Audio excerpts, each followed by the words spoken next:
Good morning from every corner of the country. Welcome to special edition right here at Kings TV. But first, the headlines. KUPPET supports proposal to allow hospitalized students to skip national exams.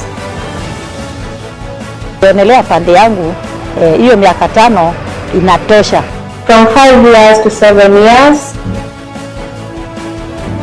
New grading system in the coming exams.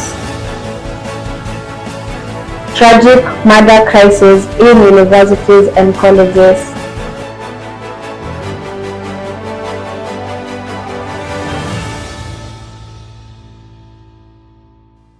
My name is Carol Karemu. Welcome to the broadcast. Nandi Senator Samson Cherargei has proposed increment of the presidential term to 7 years from the current 5 years. Simon Wawere with more. Nandi Senator Samson Cherargei has proposed increment of the presidential term to 7 years from the current 5 years in a memorandum submitted to the National Dialogue Committee on Friday, September 22. The lawmaker wants the current law that restricts the president term limit to 2 5-year term amended to push the number of years one can serve to 7 years in each term. According to Article 136 of the Constitution, it states that the president shall hold office for a term beginning on the date on which the president was sworn in and ending to when the person next elected president in accordance with the swearing in. A person shall not hold office as president for more than 2 terms. Currently, I'm at Kiambu County where I'm going to get some of the views of residents in Kiambu town, where on their take on how this motion of Samson Cherargei on the increment of the presidential term from 5 years to 7 years. Let's hear on their take. Majina ni Ivanson Mbogo Irimo. Maoni yangu mimi naweza support hiyo maneno ili the president akiwa na hiyo miaka 5 ameongoza aongezwe miaka ingine 2 ya kuendelea kumaliza kazi yenye alikuwa ameanzia. Hakuna haja alianza akabakisha mwingine akuje aanzie pale. Wacha mmoja amalize kazi yake, mwingine aanzie project nyingine. Maoni yangu kama mwana Kenya kwa hiyo mambo ya kuongezea miaka 2 kuwe miaka 7 kulingana na hii serikali tuko, kulingana na zile mashida tuko, kulingana na hii maisha yenye imeenda juu, ningeonelea pande yangu hiyo miaka 5 inatosha. Hii ingine kuongezea ni kama kupoteza wakati, ambapo juu hata hii 5 tuoni hata venye hii tumepita moja, tuoni venye imetupeleka tu kwa mashida. Tungependa kwa hiyo miaka 5 tunapata mabadiliko, kwa ingine 5 tunapata mabadiliko. Naweza fikiria saa ingine kwenye hiyo miaka 5 itatupeleka kama hii maisha itabadilika irudi kama zamani, kama ni mambo ya unga, kama ni mambo ya maisha ya stima, mafuta, kila kitu iko juu. Tunaweza fikiria kama inaweza rudi chini, turudishe hiyo miaka ingine 5, lakini hii mambo ya miaka 7 mimi sioni haja yoyote na siwezi sikizana na yoyote anaweza niambia ama niume kidole hata kama ni mtoto wangu. Those are the views from Kiambu County, from residents from Kiambu County. Reporting for Kings TV, I'm Simon Wawere. Education Cabinet Secretary Ezekiel Machogo has unveiled a new grading structure that will be implemented in the 2023 Kenya Certificate of Secondary Education. The move aims to curb cheating, a persistent concern during the previous exams. Education Cabinet Secretary Ezekiel Machogo has unveiled a new grading structure that will be implemented in the 2023 Kenya Certificate of Secondary Education. In the new grading system, only 2 mandatory subjects, mathematics and 1 language, will be used to compute the mean grade. Additionally, examiners will be required to pick 5 of the best performed subjects from a candidate, doing away with the previous grading system. Education CS further added that the 2 mandatory subjects will be considered by the Kenya Examination Council to add any other 5 best performed subjects. It will be mathematics and 1 language, either English language, Kiswahili or Kenyan Sign Language. In addition to the 2 mandatory subjects, the Kenya National Examination Council will consider another 5 best performed subject. He also stated that the new reform measure will increase the number of students qualifying for universities, diploma and TVET at certificate and artisan levels. The exams are set to begin on October 23rd and end on November 24th, with rehearsals beginning on October 19th. Kings TV, Carol Karemi. Still in the education sector, the Kenya Union of Post-Primary Education Teachers has backed a proposal to allow 6 students taking national exams to be nursed until they recover, rather than having exams administered in hospital.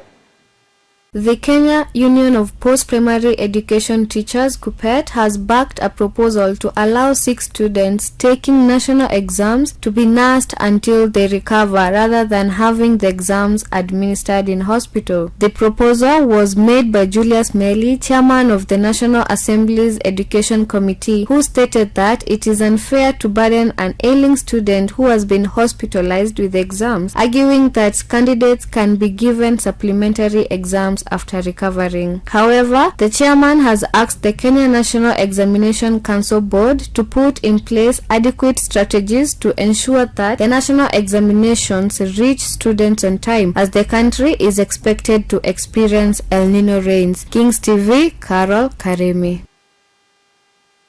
Suicide and suicidal behaviors are a major concern for colleges and universities. Approximately 1,100 students commit suicide in colleges and universities.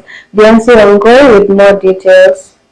Mental health is central to student success and well-being. Suicide is the second leading cause of death, not only among the teens but also the college students. A 4th-year student at Moi University was found dead in her room with no injuries, but it seemed the cause of her death was because of depression. A 18-year-old Leicester University student died mysteriously just 4 days after admission, and the report shows that she died of excessive bleeding due to a deep cut from knife stabbing. Another student from Masinde Muliro University was found dead in his room in Kakamega with foam oozing from his mouth, laying on his bed around 8 p.m., where the student's autopsy is pending. Elsewhere, a coffee date for Kenyatta University student turned to be her death day. June Cherop hurried and left her friends for a coffee date with one of her friends, and that was the last time her friend saw her alive. Her body was later found by pedestrians near Jamhuri Primary School in Nairobi County. Not only the death of college students are increasing, but also the death of teenagers and high school children. Some of these students are suffering from mental health conditions such as depression, anxiety, and suicidal ideation. Mistreatments like bad approach of lecturers to their students and mishandling of their students from colleges are also a contribution to this increasement of death rates. Some students always have something that they are going through, but because they don't have someone who they can rely on, they end up committing suicide. Parents should always check up on their children to prevent them from experiencing suicide-related thoughts. Colleges can work to reduce the stigma of getting help and discrimination against certain students, promote social connectedness, make students more aware of available sources and services, and take steps to change their attitudes when handling certain students, because one may not know the student. Due to these cases and high mortality rate of college students and high school students, the question remaining in many parents and many Kenyans' mind is what is happening and what is the government doing and the colleges doing to curb this mortality rate. Beyonce Wangoi, Kings TV. We will take our first commercial break. We'll be back with more.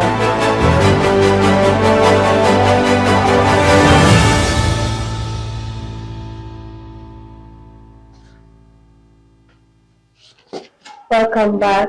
A school in Uthiru, Kiambu County has been compelled by the Office of the Data Protection Commissioner to compensate parents of pupils whose photos were posted on social media. Evelyn Manjala, our own, has more. A school in Uthiru, Kiambu County has been compiled by the Office of the Data Protection Commissioner to compensate parents of pupils whose photos were posted on social media. Has a penalty notice issued by the government agents on Tuesday, September 26. Roma School was found capable for uploading the said photos without the permission of the minors, parents, and guardians. The mixed day and boarding school will now part with upward of 4.2 2.5 million Kenya shillings as fine. The Office of the Data Protection, while seeking to justify its verdict, said the penalty will put on notice other such institutions that tend on mishandle the student. At the same time, the Data Protector fine case Vera Lodge 1.85 million Kenya shillings for publishing individuals' photos on its social media platform without the letter permission. Kings TV, Ivin Anjala. Road accidents have greatly increased in the period of 7 months compared to the recent years. Witnesses say that the leading cause have been driver recklessness and lack of road signs. Our reporter Dominic Mura has more. Death is inevitable yet preventable. Statistics states that road accidents have the highest mortality rate. The National Transport and Safety Authority (NTSA) says that 2,124 people died in road accidents from January to 25 June 2023. A breakdown of the total fatalities indicate more pedestrians were victims of road accidents, with 729 recorded fatalities in 2023, followed by motorcyclists at 561. NTSA on 19 June started a retest for all public service vehicles and commercial vehicle drivers to curb road fatalities. The authority in a statement said that the periodic retest will be mandatory, conducted every 3 years before a driver renews their license. The retest is for commercial and public service vehicle drivers and is prerequisite for the renewal driving license with a class endorsement. The retests are set to be conducted in all NTSA drive test units, and drivers are to be required to apply online via the eCitizen account at a fee of 1,050 Kenya shillings. On September 7th, authorities in Voi confirmed at least 12 people had died in a tragic accident involving a public service vehicle and a transit vehicle at Ndi area near Voi along the Nairobi-Mombasa highway. The Mombasa-bound PSV operated the Genesis shuttle collided head-on with the transit trailer, resulting to several on-the-spot deaths. August 29, 3 people died in a road accident along the busy Kisumu-Busia road after an accident involving 3 vehicles happened. The accident involved a passenger vehicle and 2 other small cars, leaving several people with serious injuries. A driver who witnessed the accident at the black spot in the Ojala area in the outskirts of Kisumu City said the accident was caused by a vehicle that was overtaking. July 15, 2 people died in a road accident at Muguga area along the Nairobi-Nakuru highway. A priest and his wife died on the spot after a trailer that had brake failure rammed their car in the crash, where 20 vehicles were involved. 2 students from a school in Nairobi were among 52 injured in the accident, which occurred at Friday night. Road accidents are one of the highest causing mortality rates in Kenya. We find out that our roads in Kenya have less or reduced number of traffic sign, bumps or crossing lines. Mimi kwa majina naitwa Peter Macharia Kimani na mimi ni driver. Na kuna mtu ameendesha gari kwa miaka mingi sana. Hajawahi sababisha ajali mahali hata hapo. Hakongo hata kuna kazi yake. Sasa huyo mtu kumwambia arudi kwa shule. Sasa unaona ni mtoto wake atasomesha ama ni atarudi kwa shule. Na unajua vile uchumi iko. Ya kuna sometimes unaweza pata kuna watu hawako habari kwa barabara. Mtu akona mawazo yake mingi. Sasa mtu kama huyo anaweza sababisha ajali. Kama anafikiria mambo mengine na kwa barabara. Mambo mengine unaweza pata na mahali barabara ilikuwa inatengenezwa hawakuweka bump immediately, ama wakiweka bump ile sign hawakuweka. Ile kuchora pale kwa bump ama kuweka kitu inaonyesha hapo mbele kuna bump. Ya serikali iingilie juu ni pande yao, ifuatilie ndio hiyo magari ziwe inapatikana sana kwa barabara. Hii magari bofu itolewe kwa barabara. Yeah. That has been our segment on road safety. Kings TV, Dominic Muya. We take another short break. We'll be back with sports media.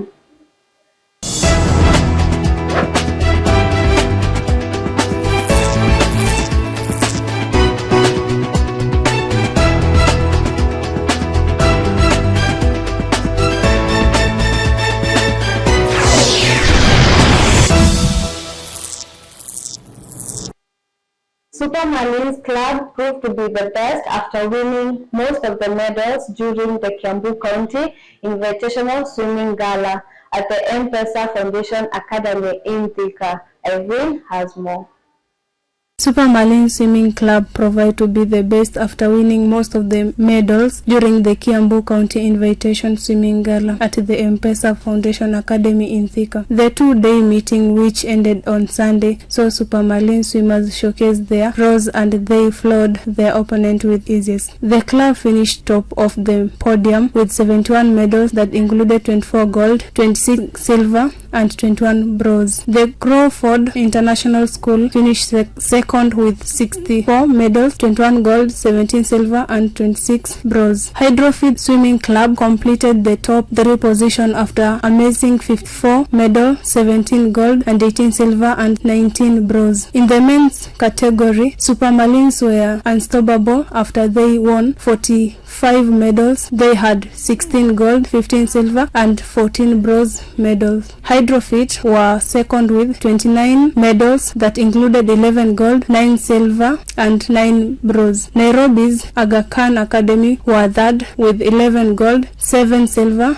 and 9 bronze for the total of 27 medals. In the women's division, Nairobi Porterhouse School emerged victories with 30 medals, 15 gold, 8 silver, and 7 bronze. Wood Creek School amassed 25 with 25 medals that include 12 gold, 8 silver, and 5 bronze. For the second pot, as Crawford International School badged 31 medals to finish third. In the individual ranking, Samuel Nderito from Sunrise by Club was the best swimmer with 60 points, while Jeff Morithi of Genesis Sports had 52 points for the second position. David Mwangi of Joy Town School was third with 50 points. Ivan Anjala, Kings TV.